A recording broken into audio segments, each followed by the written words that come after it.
Tonight on News 5 Live, Anthony Sylvester has been tapped to replace outgoing Attorney General Magali Marin.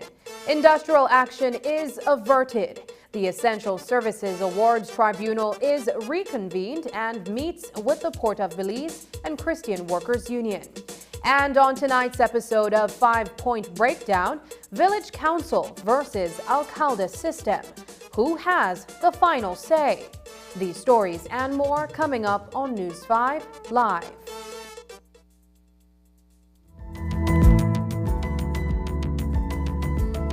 Smart introduces Real Unlimited Postpaid Plans, providing customers with unlimited talk, unlimited text, and unlimited data.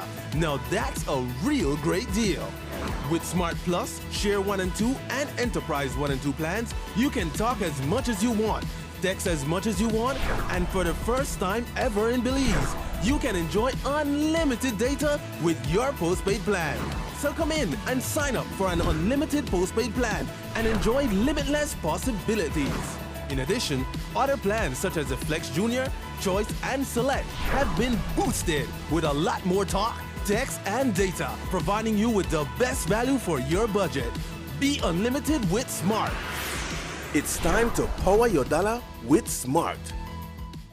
The Belize Tourism Board, Mars Production, and Pelican present the biggest show to hit the jewel we call Belize. It's the Belize International Music and Food Festival 2.0. Join us on Saturday, July 29th and Sunday, July 30th at the Marion Jones Stadium with live performances by Morgan Heritage, I'll be down by the river. the dancehall queen Spice, Me's a girl, me no fight over man. Busy Signal, Turn up for them stairs, so Afrobeat sensation Rotimi, the biggest dancehall artist for 2023, Byron Messiah, from which part?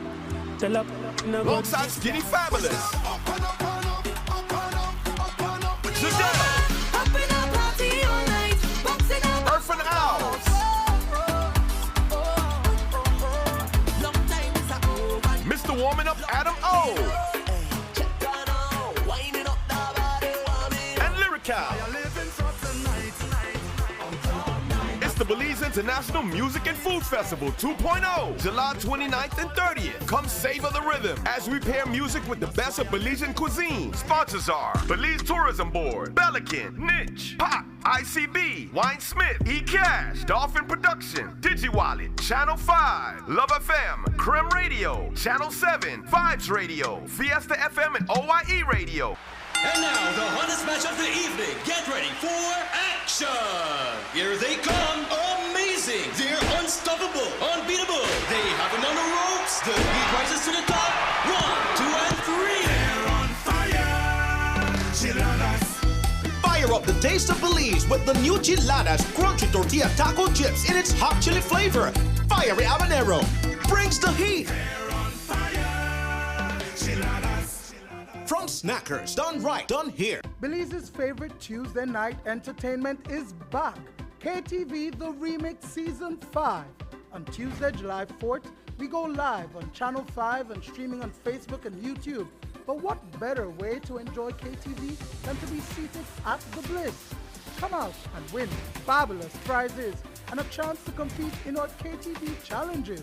Tickets are available at Channel 5 on Coney Drive or at 88th Store on Central American Boulevard in Belize City for only $3 for children and $5 for adults. The show starts at 8 p.m. at the Bliss Center for the Performing Arts. KTV The Remix Season 5. It's going to be fun, exciting, and live only on Channel 5.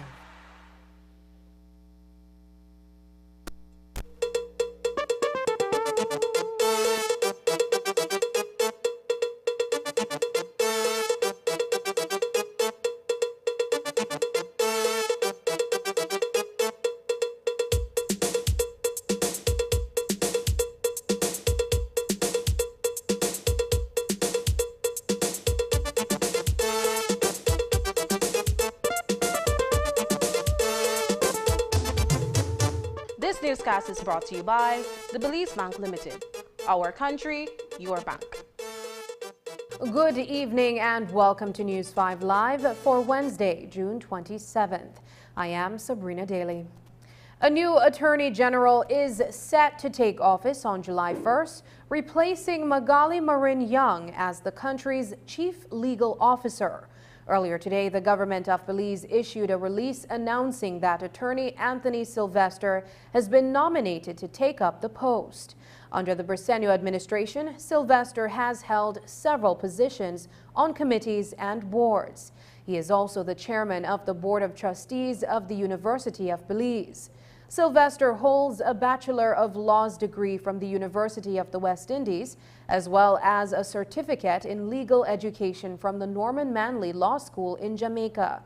He has served on the Belize Advisory Council on the Guatemalan claim, as well as the Income and Business Tax Appeals Board. In the statement issued by the government, Prime Minister John Briceño thanked Senior Counsel Magali Marin Young for the 2 years of service given as Attorney General. Today, the Essential Services Arbitration Tribunal reconvened a meeting with the Christian Workers Union and the Port of Belize Limited. The dispute between the two parties is over an award handed down in January 2022 for which compensation for loss must be paid to stevedores. But the PBL is interpreting the ruling differently, and so earlier this month, the CWU gave notice of an intention to strike. On Monday, Minister of Labor Oscar Requena told the media that the tribunal would reconvene to address any and all concerns from both parties. This afternoon, the meeting began, and PBL, as well as the Christian Workers Union, will now be responsible to make submissions to the tribunal for another decision to be made. The CWU executive believes that it is going through a process that has already been undertaken. Following the first round of meetings, CWU President Leonora Flowers spoke with the media. Today, with our attorney, their attorney, the port's attorney, and our attorney, we were asked to, after both parties gave their positions, we were asked to provide submissions, which we are going to do. Our attorney are going to provide us submissions in 14 days. And their attorney are going to provide their submission in 14 days, and we come back to the tribunal for the chair of the tribunal and his team to review those, and the date has been set in early August for the next tribunal to sit and discuss and provide us with a response. What we will do, we'll go back to our members immediately. And as everyone knows, we take instruction from our members who are the most important persons in this regard. So we go back to the stevedores and we tell them what the tribunal has ruled. The tribunal's ruling, as we heard from the last time, was final. Now I call it a circus because we have to come back for a clarification of a ruling that was said by the minister and everybody that was final. The minister stated in his interview night before on the TV that we might have to go to a higher court or they cannot enforce it. So now, if they cannot enforce it, why was the sense of the tribunal on a whole? Because then we didn't need the tribunal. If they cannot enforce, better we could have overpassed the tribunal and went somewhere else. Attorney Darrell Bradley, who represents the Christian Workers Union, says that the law puts in place the tribunal as the dispute resolution mechanism. ESAT decisions should be final. He explains that the union has been mature in the process, despite the award having been issued in their favor 16 months ago. The CWU has been acting in good faith. The CWU came before the tribunal and a decision was made 16 months ago. And the law says, as you've asked Marisol, the law says that that decision is final. And what our position is that if that decision is final, then the decision has to be complied with. So one of the things that is very important is that the stevedores are approaching this and the Christian Workers Union are approaching this decision in a very mature and sober way. We have waited, or the Christian Workers Union has waited 16 months for enforcement, and their position is not to take it in any confrontational way. They came back before the tribunal because that is the mechanism that the law provides for resolving the dispute. If I have a dispute and the dispute is resolved and I win the decision, I expect in good faith that the parties will comply with that decision. That decision is actually very clear and very specific. It says that you will come to the table, and in terms of the original agreement actually has timelines for when the parties will come to the table and make these commitments in terms of payments. And those timelines are from 2020. We're now in 2023. So we have the written agreements. We have the tribunal decision, which is 16 months ago. Clearly, there is a disagreement as to what the wording of the award means. The position of the Christian Workers Union is that there is no ambiguity. The decision is actually quite clear. But what occurs is that the port of Belize comes to the table and they just said that, well, we've complied because we're looking in your face and we've spoken to you. And we say that that is not compliance. Compliance has to be meaningful. The agreements and the tribunal award refers to specific things. And we're saying that these things have to be complied with. Otherwise, that's not compliance. And we will go to the tribunal because that's the mechanism set up in law. Today's ESAT meeting took place 2 days before the 21-day notice of strike would have expired. As stipulated in the act, the reconvening of the tribunal puts a stay on any industrial action. CWU President Leonora Flowers believes that the move made was to prevent the stevedores from striking. Of course, it's a tactic. The tribunal, in the first instance, we think the minister waited too long, way too long, to attempt or to convene the tribunal 3 days before the expiration. That's way off base. And CWU is looking at that seriously. So it is indeed an attempt to shut us down. We grudgingly appreciate the decision to go back to the tribunal, but we are holding our breaths, bated to see what's going to come of it. Are you confident, though, that the ESAT will in fact still rule in favor of the CWU and the stevedores, and that at the end of the day there will be enforcement? I can't speak on behalf of the ESAT. I can't guess what they're going to come up with, but I can say that we're confident that the decision that they made was the right one, and we're holding on to that.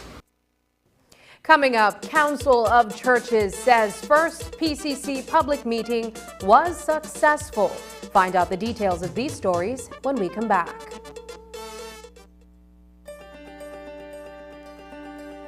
I went to BL's Facebook and Instagram page and as well their website. I found on their website information on how they determine electricity rates and how they calculate that. The BL High School Energy Challenge helped me to further my knowledge in these topics. Shows me their interest in science, but beyond that, it's thinking outside of the box.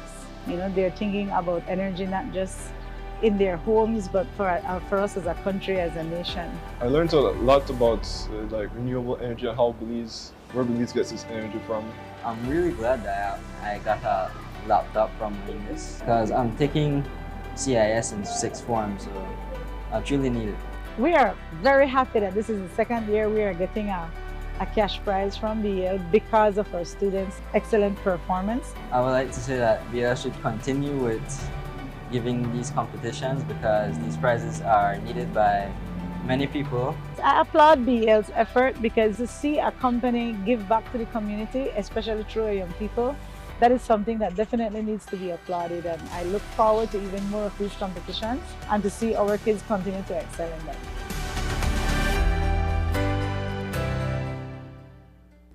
It seems like every other day, we hear of a family member or friend being diagnosed with a serious illness such as cancer, heart attack, kidney failure, or stroke.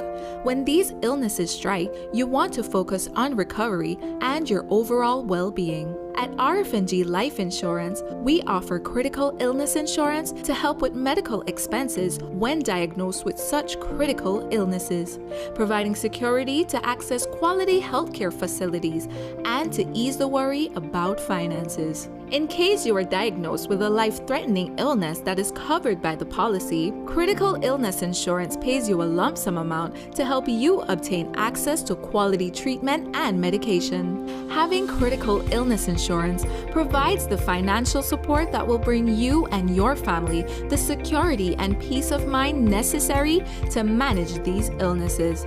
The possibility of being diagnosed can be worrying, but by having a critical illness plan, you could have funds to assist with expenses such as medications, hospital deductibles, childcare, household expenses, and so much more.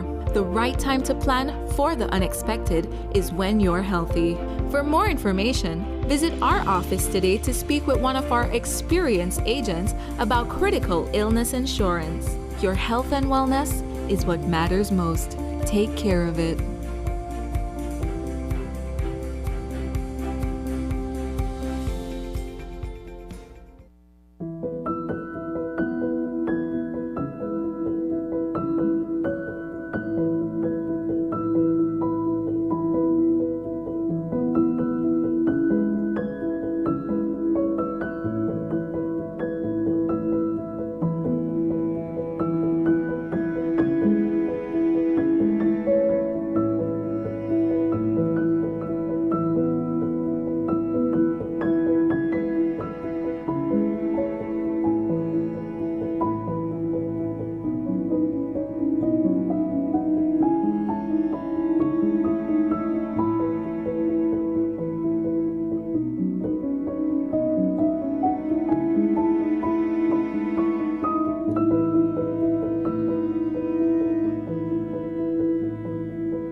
Dengue and Zika alert.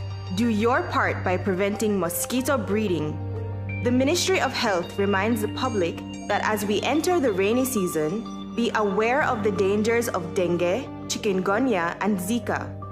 These are infectious diseases that are transmitted by the bite of Aedes aegypti and Aedes albopictus mosquitoes. These mosquitoes are most active in early morning and late afternoon. Activities that should be done to prevent dengue and Zika include: avoid having containers that can collect water in your yard. Cover water storage containers such as drums. Change the water in flower pots every 4 or 5 days. These are ideal breeding sites for the mosquito. With the elimination of breeding sites in and around the yard, dengue and Zika can be avoided. Dengue and Zika begin with sudden onset of high fever. Other signs and symptoms include rash, joint pain, eye pain. If you are pregnant or planning to become pregnant, we advise you to visit your nearest health facility. The public is also encouraged to use mosquito repellent spray or lotion on the body or clothing.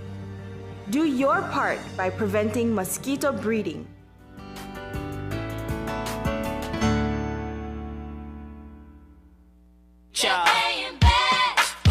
Let's go. All around. Belize City is known to be the mecca of basketball, but we have the San Pedro Tiger Sharks swimming around like they belong in this city. This the Hurricane City, boy. So, if you don't hear we the come, if you not see we the come, you will feel we the come. Hurricanes will make the Sharks respect the city. Hurricanes won game 1 by all of 22 points, but the Sharks swam back and took the second outing by 5. And now comes the important game 3 in this best-of-5 series. Your city favorites, Belize Hurricanes, is about to take a commanding 2-1 lead over the San Pedro Tiger Sharks. And it's all happening this Friday night, June 30, at the Belize Civic Center. Tip-off time is 9. There's gonna be a lot of bawling, wailing, and gnashing of teeth for the Sharks. And those Tiger Sharks without teeth, their very guns shall pay for it. Lord, we can't take it no more. This will be the biggest game of the BEBL Finals. It's gonna be huge, large, gigantic, enormous. Belize Hurricanes, led by Glency Cooper Lopez, Victor Vito Evans, Kirk Shabba Smith Jr., Jamel Harris, and Chris Fraser, going up against San Pedro Tiger Sharks, who will answer with Francis Naitiarana, Jihad Wright and Company, in an all-out war in the Hurricane City. We built this city. Bring out the entire family this Friday night at the Belize Civic Center at 9. Hurricanes versus Tiger Sharks, Grand Finale Part 3. One team, one big family.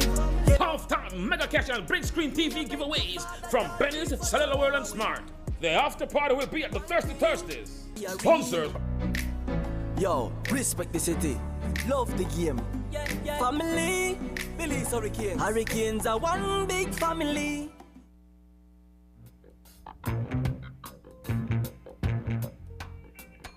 We, as a government, is going to borrow $90 million to build a 110-bed facility. To do what? Use an example, I had a patient with hypertension and I am unable to treat him with my resources. I can tell him what he needs, but now he has to go out and figure out how he's going to get it. Is this healthcare? Borrow $90 million. We don't have basic things like tape. We don't have tape. If we were to put a IV on someone, we had masking tape the other day to put IVs on patients. There was no Pampers. Staff took to Facebook to beg, ask the public to donate. $90 million. The resources is terrible when it comes to gloves for our peers, for us to work with. Some of us don't even have the right size to put on our hands. When it comes to medication, we have to send our patient to the different stores or to the different pharmacy to buy medication. We need to invest in the public healthcare facilities that we currently have. Don't get excited, it's 45 million US. To do what?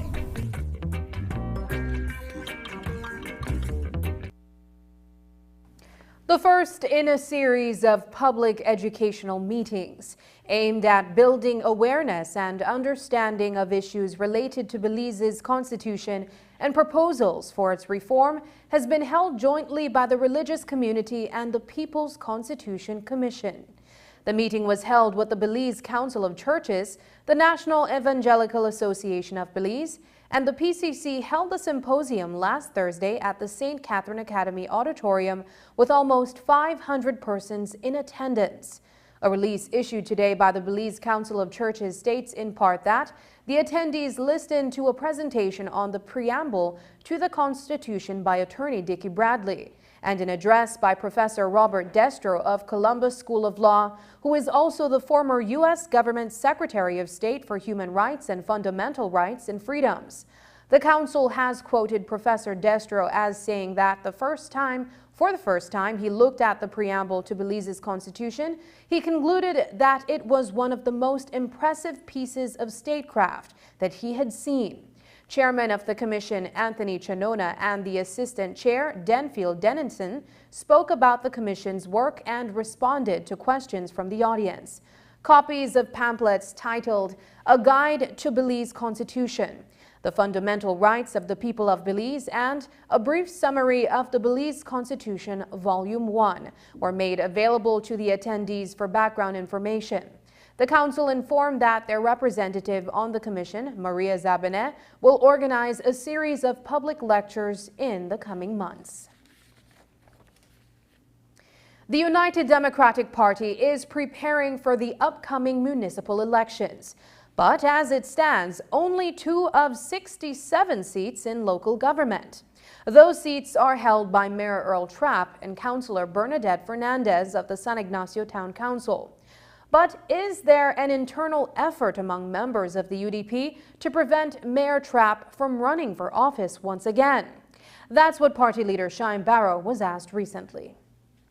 Will Mayor Trapp be the mayoral candidate for the UDP in San Ignacio?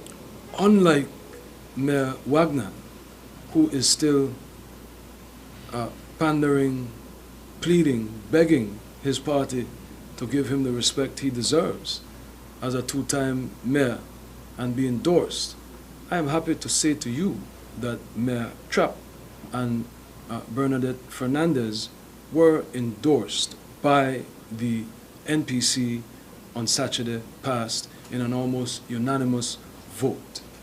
Right? I believe it was 70-6. So that's not a problem for us, regardless of what you've heard. The entire party came together that they've endorsed the mayor and Ms. Fernandez, who are lions of the UDP in Cayo. Okay then, so then what is the national state of play in terms of 67 municipal seats? The UDP currently have 2. Can you make a prediction as to how many you expect the UDP to have at the end of the election? We will have at least 5. 5 municipal so then you're saying bodies. I assume you are not counting Belize City, but at least 5. Opposition leader Shine Barrow has been candid in his position on the issuance of gun licenses, as well as the resulting scandal involving the Belize Police Department. While he has been very vocal on the matter, as someone who has been convicted and served time for a firearm offense in another jurisdiction, he too has been granted a gun license in Belize. Some may say it's hypocritical, but Barrow explains his point of view on the matter. I have never been convicted in Belize. I've never been arrested in Belize. At the time that Commissioner Wiley gave me the license, and every time subsequent that Commissioner Williams renewed my license, I was under no suspicion of any criminal activity, and everyone can agree that I have led a law-abiding life. The one incident that I have ever been arrested and charged and convicted for was an incident in which I was defending myself. So I have nothing against people that want to protect themselves. I have nothing against people that have reformed and rehabilitated, and in the wisdom of the Minister of Police, Commissioner of Police, they feel there is no indication that this person having a license would be a threat to society. What I have a problem with is people paying the police for license. That is bribery, that is corruption, and it is rampant right now. There's no evidence that I paid for mine or I asked the minister to write the compul to instruct them to give me anything. I was ambassador for the government of Belize, and there was no indication that I was involved in any such activity and that me having a weapon would pose a threat to society. According to the leader of the opposition, public attention should be placed squarely on the Belize Police Department and the fact that officers who are said to be close to the Commissioner of Police are reportedly engaged in the sale of gun licenses. The focus should be that people close to the commissioner are selling license. The focus should be that the person that gave the commissioner that fraudulent vetting paper for Miss Mary Beth has yet to be investigated, has yet to be arrested, has yet to be disciplined internally. So the focus is corruption. If anyone should talk about crime and should talk about anti-corruption and talk about guns and how that is impacting our society, illegal guns as well as legal guns, because illegal guns, the commissioner himself admitted that he gave a license to a gentleman who is a part of some notorious family, but the person he feels should not have to pay for the sins of his family. Again, we don't know if people are buying, bribing, purchasing gun license to give to criminals. And I'm not talking about criminals for anyone that has ever committed a crime. There are people on the People's Constitution Commission that have committed crimes in their youth, but have reformed and rehabilitated. So you can't put it in this black and white box. We are talking about active criminals. We are talking about people leading a criminal lifestyle. We are talking about people that pose a threat to our society. While the issue of gun licenses remain a topic of conversation, earlier today in the lower courts, Ebony Street resident Linsford Baldwin has been sentenced to 3 years in prison for a firearm offense. Earlier today, he was found guilty of kept firearm without a gun license. Baldwin was initially charged with kept firearm and kept ammunition, along with possession of controlled drugs for 20 grams of cannabis. Despite being found not guilty of the other 2 firearm-related charges, the first-time offender was sentenced by the chief magistrate to a 3-year prison term. Baldwin was busted in March 2019 in possession of a firearm during a police operation near the intersection of Ebony Street and Magazine Road. After the break, the 5-point breakdown explains the Alcalde versus Municipal elections. But first, here's the weather update with data from the Belize Met Service.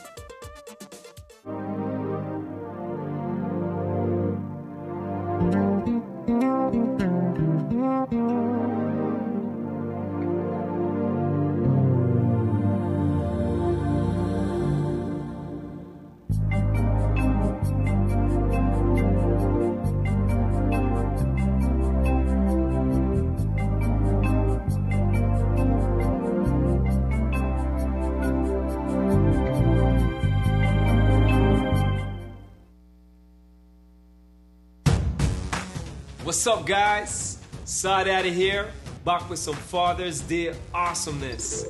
So for all you wanna-be Saw Daddies, or you just wanna get a gift for Dad, Brothers A Bet has some mind-blowing deals on power tools, hand tools, and more. Spoil those super handy dads with top-notch brands like Skill, Black & Decker, Stanley, DeWalt, Bosch, at a ridiculous 15% off all month long.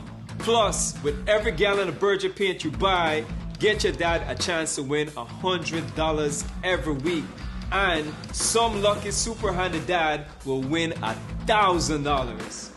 A big thank you to Brothers A Bet for sponsoring this video. Guys, go out there and get those tools because they're flying off the shelves. Happy Father's Day to all my super dads out there. Like, subscribe. Saw Daddy out.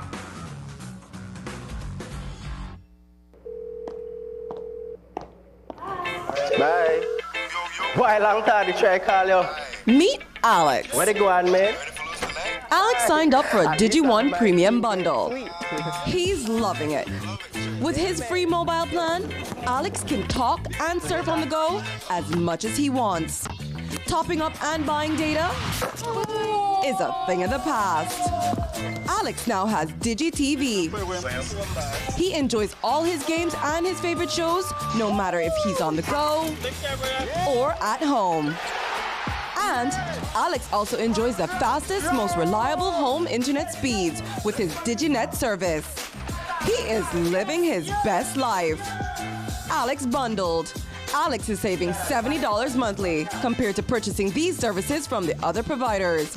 Be like Alex. Sign up for your DigiOne bundle package today. DigiOne. One bundle, no hassle, exceptional value. Dear people of Belize, the World Health Organization has certified Belize as malaria-free, and I want to congratulate your country, the government, the Ministry of Health and Wellness, and the National Vector Control Program for its leadership, determination, and the commitment to pursue and finally achieve the elimination of malaria. This is an extraordinary achievement for Belize, and it will also serve of inspiration for the other endemic countries in the Americas. I must also extend my congratulations to the health personnel who for decades dedicated their work to eliminating this disease, and the community health workers, voluntary collaborators, and other actors engaged in the fight against malaria. Belize's success story is a testament to the strengthening core strategies and health system implemented since the 2000s. Belize reported the last indigenous case in 2018, and it has since demonstrated a strong commitment to consolidating and maintaining core interventions and strategies to prevent the re-establishment of malaria. Following the achievement of Paraguay, Argentina, and El Salvador, Belize becomes today the fourth country in the Americas and the second in the Central America to be certified as free of malaria over the last 5 years. There is a great possibility that the elimination of malaria in Central America may turn into reality thanks to the country's efforts and key partnerships in the region. We also recognize Suriname, Mexico, and Dominican Republic as countries in the Americas that are currently approaching the final stages towards the elimination of malaria.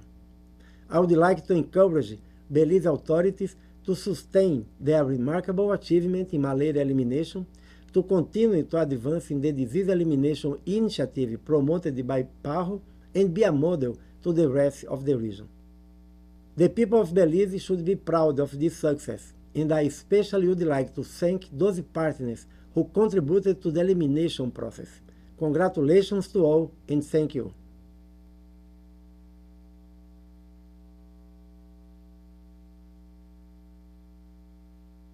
Did the Prime Minister read the document personally before he made the document left the office and gone to the cabinet? I went through it quickly, and I said this has to go to the cabinet. If the answer is yes, then you probably need to get charged for treason.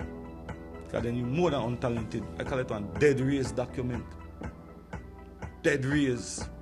Stink and dirty. But the recommendation contained in that cabinet paper was for it to be accepted. Here we have Portico just come and skip over what would be the two most credible projects. It begs the question, how did they get the EIA and Waterloo never get the EIA when Geg's project is dredging 1 million more than Waterloo? But next question. Next question. General has said that she did not contribute to the draft of the supporting legislation. Can we have another question? That is an important Can we have another question? You, Mr. Prime Minister, need to resign. Because you untalented.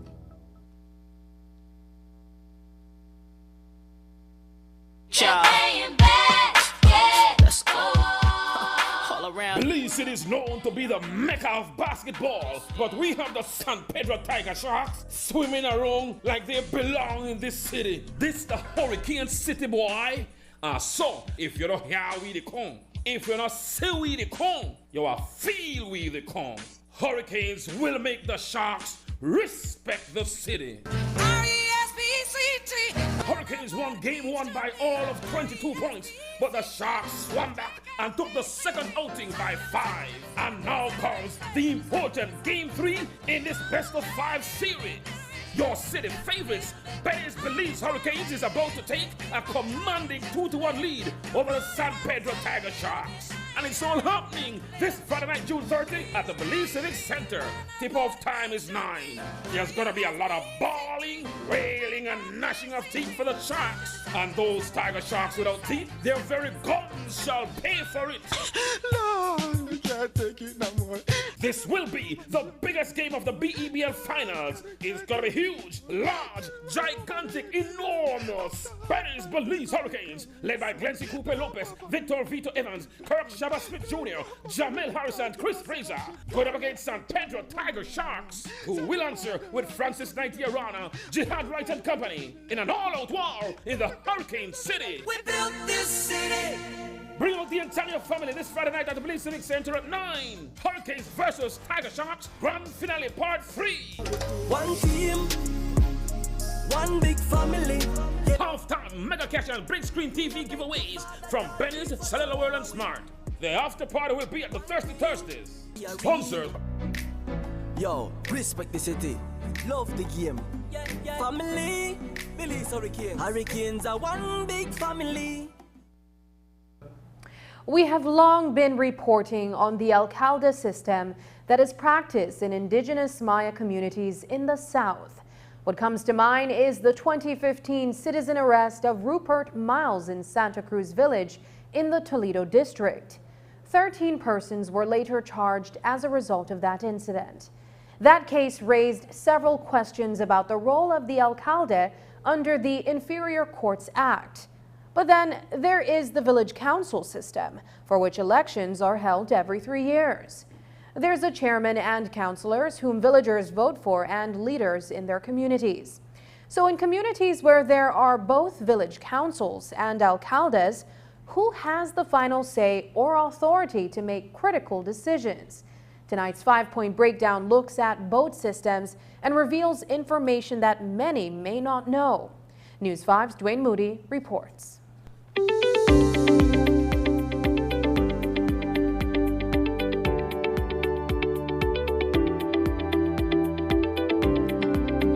For decades, we have heard of alcaldes as well as village leaders in a cultural and historical sense, predominantly practiced as a customary jurisdiction among indigenous communities.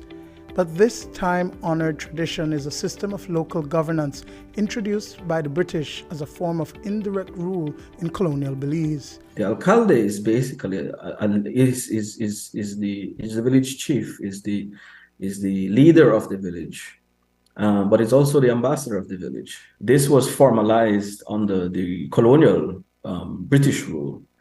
I think it served many purposes. I think it helped the communities to organize themselves, remain organized, and to address issues that the state could not address at the time. As Belizeans, we have come to associate the alcalde system with the Maya culture. This leadership and governance structure was also practiced by the indigenous Garifuna people. Historian Sebastian Cayetano says that the alcaldes of Barranco date back to July 6, 1886, when Diego Paulino was selected as the first alcalde for the village. In the Garifuna community, the alcalde system was there from way back, 1886, the first alcalde. Okay, and then the alcalde system ended in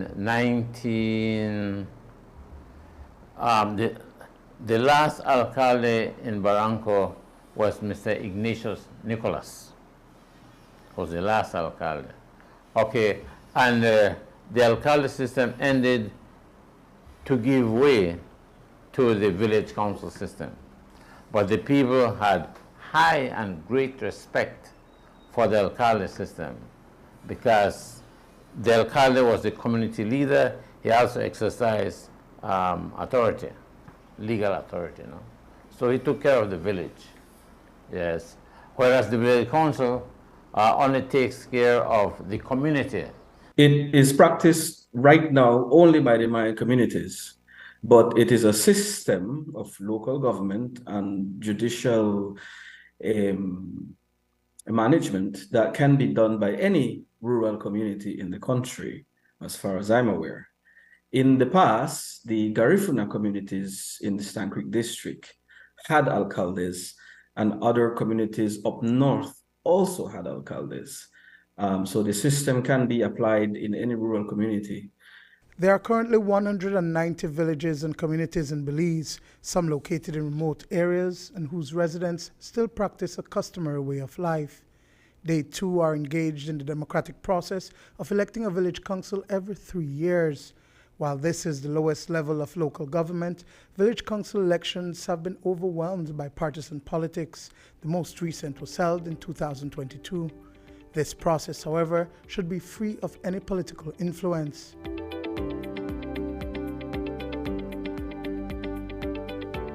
On the ground, in practical terms, the village council takes up the responsibility of administering the day-to-day needs of the communities that might be related to putting in place some rules, some policy, let's say, for instance, related to animals and crops, land use. But all of this emerges from the instruction of the community. The Alcalde takes up the responsibility of convening the community. So, for instance, in many of the Maya communities, a village council would find it very difficult to call a public meeting, a village meeting, without the help of the Alcalde. And so, if Alcaldes are responsible for managing communal land and presiding over local courts within the villages, is there a conflict with the village council system? According to the Chief Executive Officer in the Ministry of Local Government, there are two distinct acts that set out the parameters of each of these governance systems. The authority of the village council is derived from the Village Councils Act. And so that is a law, I believe that was passed in 2001, if I'm not mistaken. And it outlines what it is that the village council is responsible for. And a lot of it has to do with the overall well-being of the community, the management of community assets, the management of community spaces, and the promotion of the development of the community. The Alcalde system is established under the Inferior Courts Act.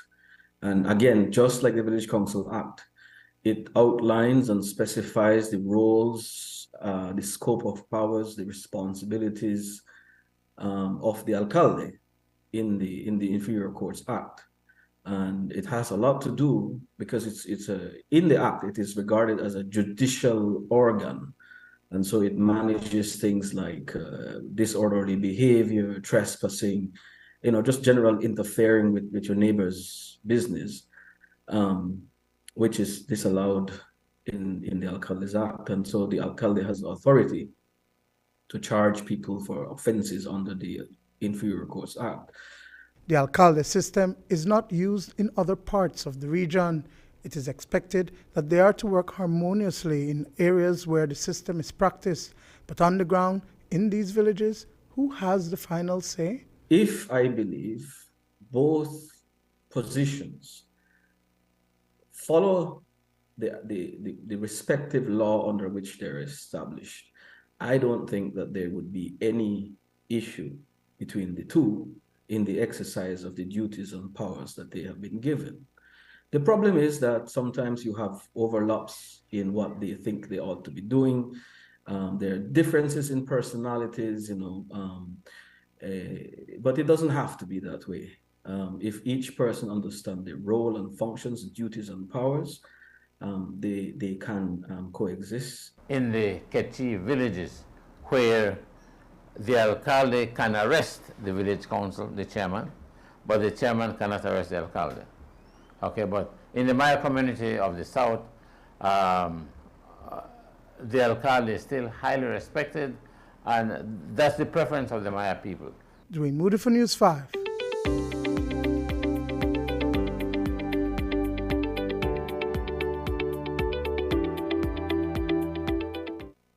A consultation exercise was held on Tuesday with mayors and key administrative staff from town and city councils across Belize on a proposed initiative to open municipal courts in all 6 districts.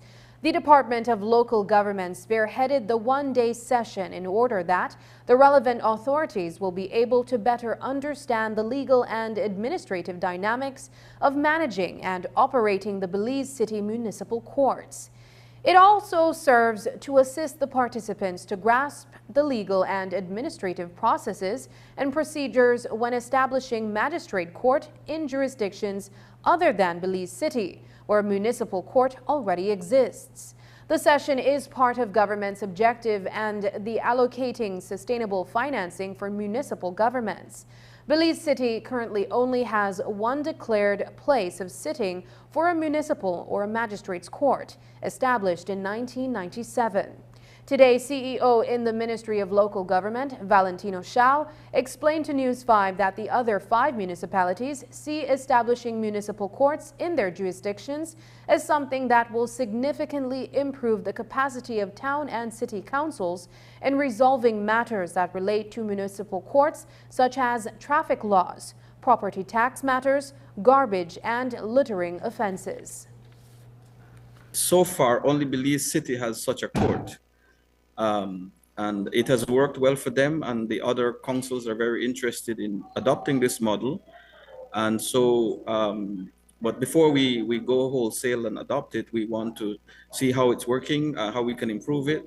And so that is why we are currently undergoing consultations. And yesterday we had a very good sessions with the mayors and the Attorney General's ministry to discuss this matter now, and to discuss the different elements that go into ensuring that we have a very effective court system for municipalities. This court would be specifically to deal with the issues pertaining to towns and city councils, hopefully making it more efficient and to address those matters that it needs judicial attention on.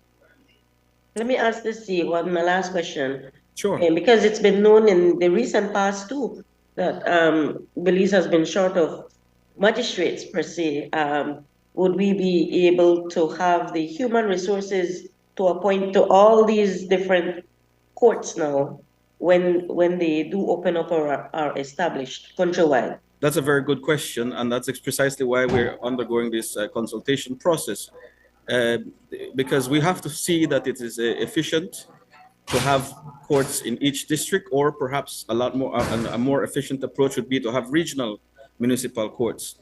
So for instance, you have one for the south, one for the east, one for the north, and one for the west. So instead of having 6 different courts, you can have maybe 3 or 4, because you need to also ensure that the courts have sufficient cases to keep them active. You don't want to have a court that's open and they're not doing any work. No. So the final structure of what municipal courts would look like is still some ways down the road. We have not finalized that. But we do want to make sure that it's effective and efficient. And there are several considerations. The costs, for instance, will municipalities be able to afford the operations of these courts? And of course, as you rightly pointed out, do we have sufficient persons to act as magistrates in this instance? And so it's a work in progress. When we return, Coney Drive vendors are summoned to appear in court.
Cut the cords. Choose efficiency with Axix Switch technology. Only at Benny's. Quality and savings.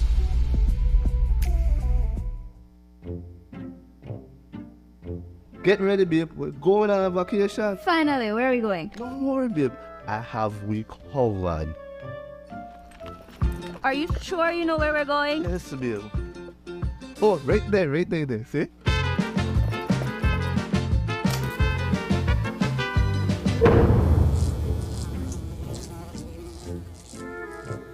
Babe, the price me too good to be true. Me look much more better in that picture. When life throws you a curveball, Belize Bank has your back. With our online financing, you can turn any vacation mishap into a dream getaway.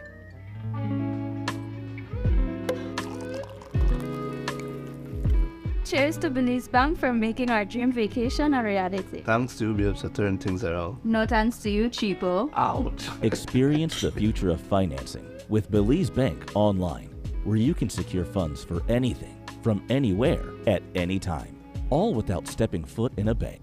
Apply for a loan today and unlock a world of possibilities. When the PUP got elected in 2020, their promise was that KHMH would be expanded. We will build a new wing for the Carl Hushner Memorial Hospital. Other existing hospitals upgraded. Our Punta Gorda and Belmopan healthcare facilities have been abandoned. So our infrastructure priority will be on those first. And medication for the masses would be cheap or completely free. We must make it a priority for Belizeans to get inexpensive or where possible, free, basic, life-saving medication. 2.5 years later, here's the midterm reality. KHMH and hospitals countrywide badly neglected. The situation at the Carl Hushner Memorial Hospital is dire. People will die. Poor working conditions for the staff. The staff of the institution is being asked to carry water in basket. Lack of essential equipment. We don't have simple things as gloves. We have to buy our own thermometer. We don't have gas. Sometimes we beg for tape. It's fully catheter, it's glove, it's sutures, it's IV giving set, it's inferior syringes. We have to use a pediatric to resuscitate an adult. That's it. We need our supplies and materials to continue to give that proper care. Constant shortage of basic medication for patients. We don't have antibiotics. We don't have the analgesics. We don't have Tylenol. Simple things. We don't have any medications to give our patients. And the health minister, whose only response is denial. It's not everything that is put out there is necessarily so. Now they come selling us yet another dream of building a new $90 million tertiary hospital. So when you come and you say that you want us to support $90 million, I would support $100 million, $200 million loan to better the facilities that we have now. Calling all business owners in Belize. The second Belize Investment Summit 2023 is on its way on August 30th to September 1st, 2023. Join us at the Grand Caribe Belize in San Pedro for 3 days of networking, presentations, and high-level discussions with key local and international decision makers. Do you have a business plan or are trying to expand your business reach and you just need the right investor to make it happen? Then you need to attend the Belize Investment Summit 2023. Don't miss out on this chance to take your business to the next level. Register for the Belize Investment Summit today at www.investmentsummit.bz.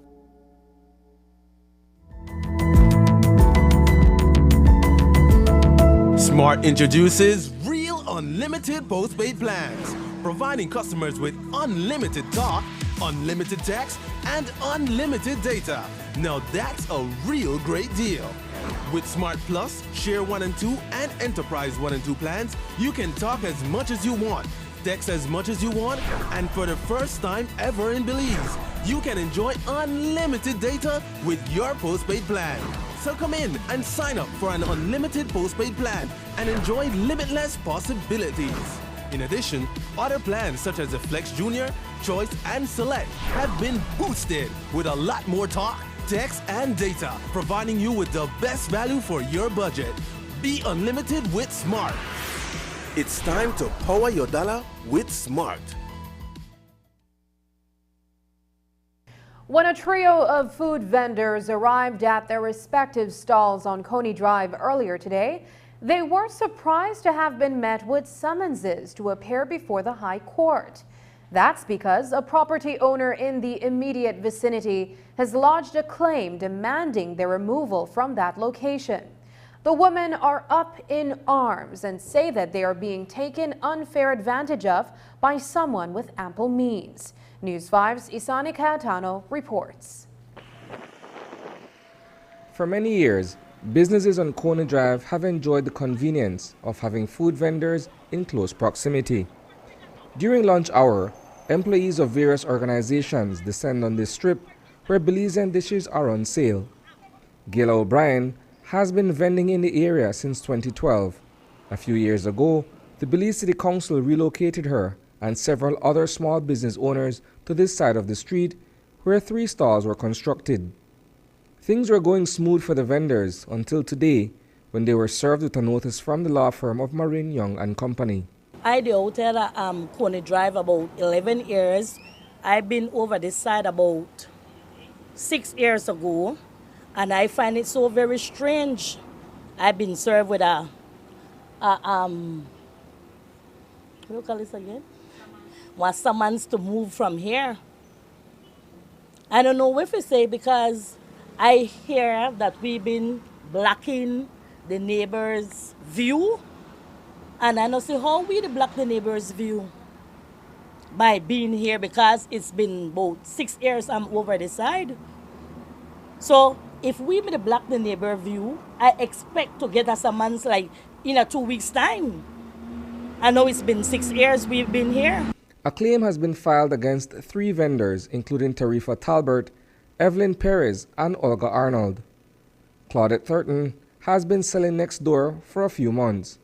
She too has been served on behalf of Ethel Thompson, the owner of the property that rents the Transparent BPO, Central Health Region, and the Immigration Department. The summons came, which is for my cousin Evelyn Perez, because she's the owner of the property building. And it's just sad that, you know, they want us to move. She's been here for like forever. She was once over the street before she came and put her building aside. And they just pop up with a summons and saying that they claim that we got to move.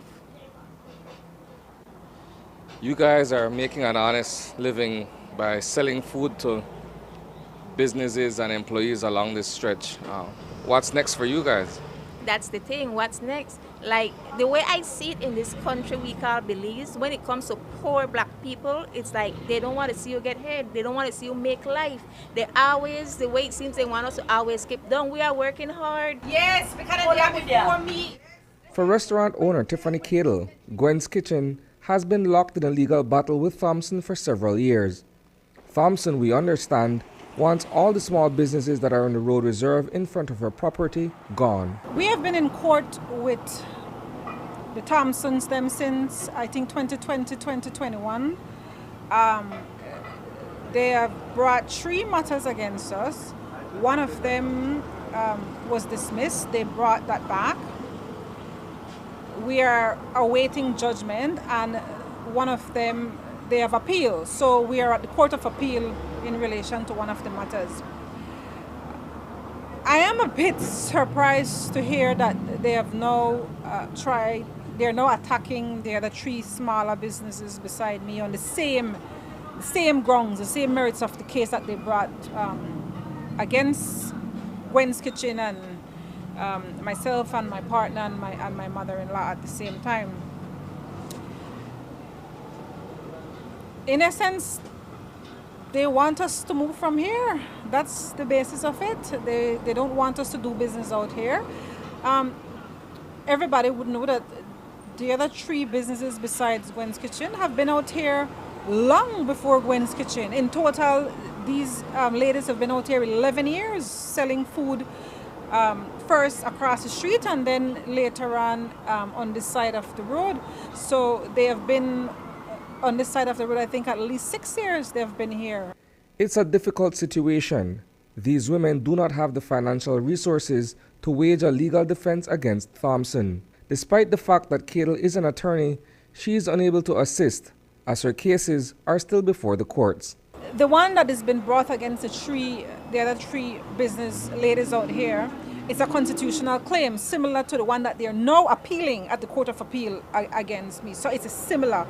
Everything is almost identical in both claims.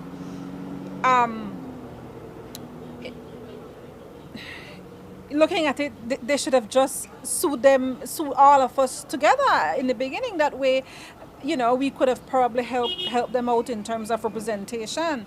But now, being the fact that I am in court fighting for my own cause, I mean, I am an attorney, but I can't offer much help to them because I have my own fight against these individuals.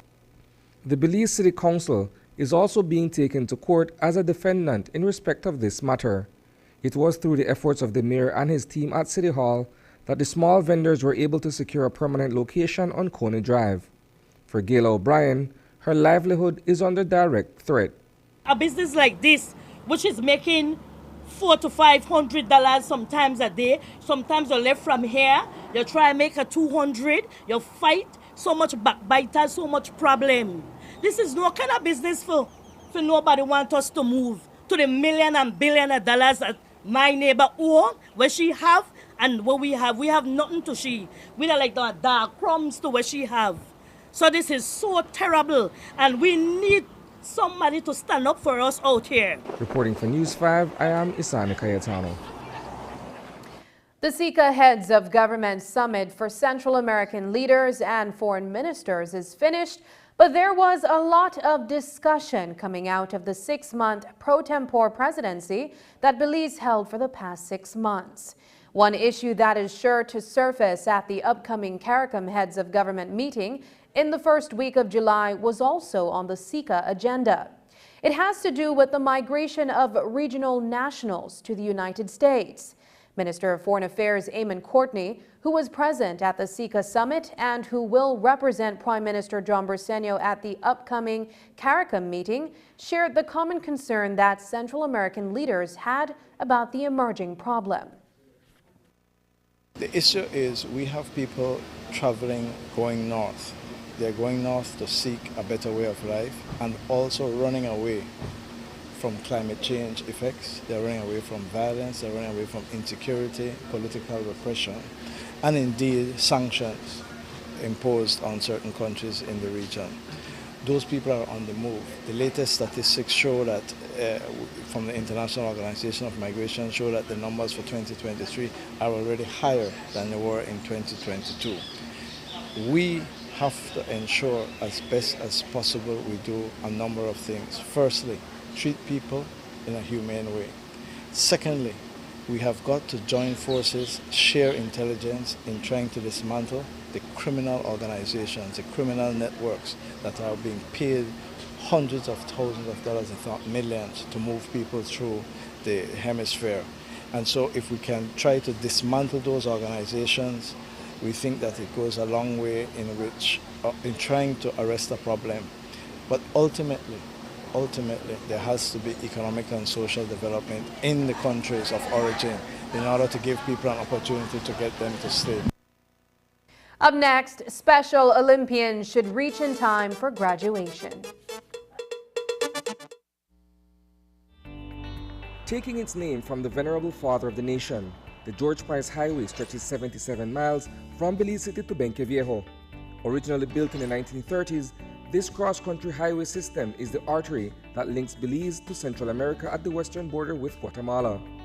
That connection facilitates overland trade, supporting Belize's economic development. Winding its way across the scenic countryside, the George Price Highway from Roaring Creek to Esperanza has been fully reconstructed to meet international standards, with particular emphasis on road safety. A shorter and hassle-free commute is best enjoyed when everyone obeys the traffic laws. To reduce the number and frequency of road traffic accidents, it means that a seatbelt must be worn at all times and the speed limit observed when traveling along the highway. It also means that pedestrians must use sidewalks and crosswalks where available. Buses should only board and discharge passengers at a designated bus stop. Road safety is everyone's responsibility. It begins with you. My Social Security. Your direct online access to all your Social Security information. 360 view of all your Social Security information. Registration services, benefits, contributions, and employer services at your fingertips. Enjoy all the new features with your My Social Security account. Register with SSB. Submission of benefit claims. Submission of contribution statements. View contribution record. Enjoy all your My Social Security feature at ssbportal.org.bz. Social Security at your fingertips.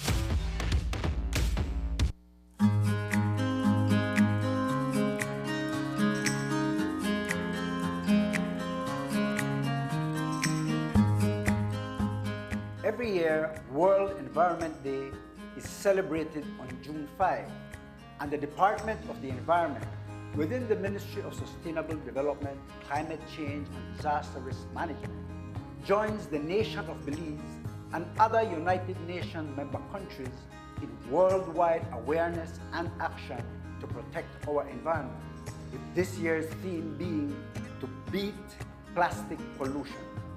We have seen the effects of climate change, now exacerbated by the effects of plastic pollution, primarily from single-use plastics. The Ministry, through the auspices of the Department of the Environment, has enacted the pollution from plastics regulation in 2020, noting that single-use plastics is of high environmental concern. This regulation sought to curb the environmental impacts associated with single-use plastics and to better promote green alternatives, which resulted in the development of national standards for biodegradable products. The government of Belize, through the Department of Environment, has been controlling and enforcing these regulations to ensure that we protect Belize from the threats of plastic pollution. In so doing, nationwide market surveillance and product sampling has been conducted, resulting in enforcement actions which includes sale prohibition and confiscation of single-use plastics and styrofoam. The detrimental environmental impacts of single-use plastics are everyone's concern.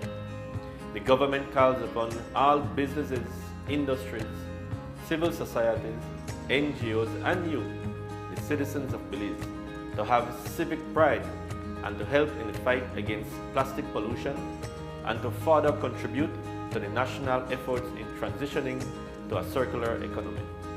Together, we can beat plastic pollution. Happy World Environment Day.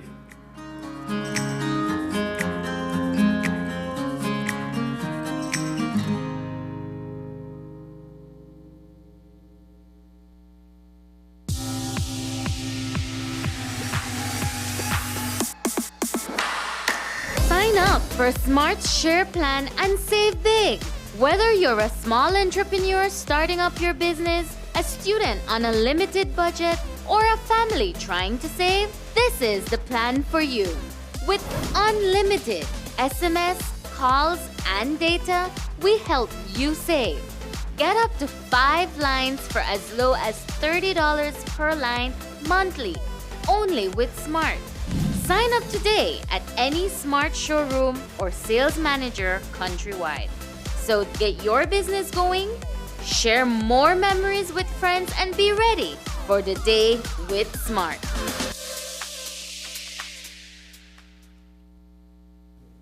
She's the new sports director, having taken over in that capacity on June 16th. Iris Centino, who is known for her hands-on contributions to football, is now in charge of advancing the various sports disciplines promoted by the National Sports Council. Her priority list is ambitious, but Centino explained to us today that she intends to advance the quality and level of sports by engaging the business community and training athletes who need it. I've been able to live the challenges myself as an athlete. So there are certain goals that I do have, and I believe that with my team, I will be able to accomplish it. For example, I believe that it's important for us to prepare our staff capacity building is very important, and I will give priority to get our staff trained in the different areas. As well, as a director, as the head of sports, we need to be able to have a great relationship with the association and federation. So I believe that we have to create a very strong partnership, be able to support them, to assist as well in the development of the athletes in the country. I want to be able to work with our team to upgrade our facilities, be able to continue maintain our facilities, and that's another goal. I think that we need to reinforce the marketing area, communication area, start to promote our athletes more. There is so much things happening with different athletes in the many sports or in the many disciplines, and sometimes we seem to just keep them out of the spotlight. So I think it's important as well to emphasize on the marketing, the communication, and the promotion of all of our athletes. In this way, we will start to build as well the image of the National Sport Council, and the business community will be attracted to us, and they will want to work along with us for us to continue to promote our athletes in the country. If we continue to depend, then the monies will never be enough. And if we don't try to change the image of the National Sport Council, the business community will not get attracted to want to partner with us. But if we prove them wrong, that things are going to be different, I know that a lot of businesses will come and try to partner with us. We'll try to find different ideas to generate monies and keep the organization going. For me, taking away an opportunity from an athlete just because we don't have the money is a no-no. Several students who are on the Special Olympics team that were delayed in New York when their flight scheduled was interrupted will arrive in Belize in time for their graduation on Thursday. The 4 students and 2 of their chaperones were supposed to land in Belize with the rest of their teammates on Tuesday on a United Airlines flight. But their flight schedules were interrupted, and the students had to cross their fingers whether they'd be able to reach home in time to receive their certificates from Stella Maris School, where they attend classes. They and their teammates performed remarkably well when they competed over the last several days at the Special Olympics Games in Germany, bringing home several medals. News 5's Marian Ali spoke with Marshall Nunez, who is the vice chairperson of the Special Olympics Belize. Here's that report. On Tuesday, airline companies in New York had to cancel hundreds of flights amidst lingering storms. One of those cancellations affected 6 members of the Belize Olympic team that were on their way back home. Yesterday there were hundreds of cancellations of flight in that area of the U.S. between the Washington, New York area. Our delegation was booked on United Airlines, but the flights were canceled. As the board, we have an obligation to do everything that we possibly can to get the delegation back here. The 4 athletes are all students at Stella Maris School, and they are having their graduation tomorrow morning at 10. Vice Chairperson of the Special Olympics in Belize, Marshall Nunez, explained to News 5 today that they spent the better part of Tuesday trying to see how they could get the students home in time for their graduation.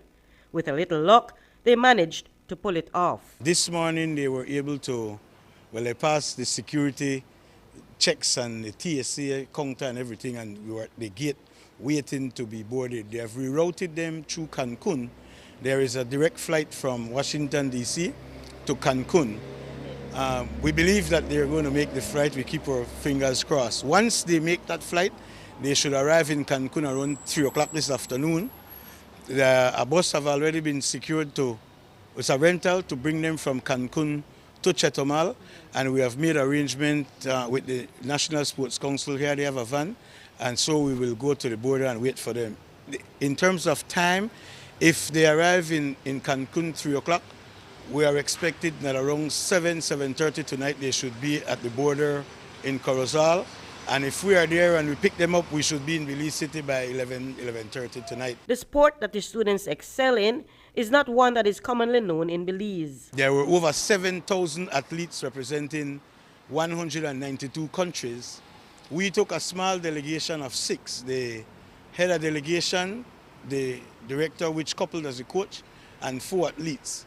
We participated in one sport, bocce, but in 5 categories. It's a member of the bowling family of games. It's played on a turf, and then they really bowl the ball just like when you do in bowling. And the intention is for you to accumulate more points than your opponent.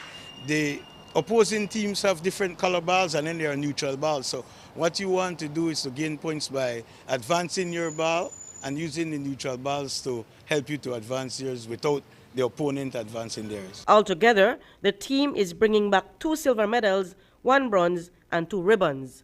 They graduate from Stella Maris on Thursday. Reporting for News 5, I'm Marian Ali. And that's the news. Tonight's broadcast is available at channel5belize.com, on our Facebook, and on YouTube. I'm Sabrina Daly. Thanks for joining us. And from all of us here at News 5, good night.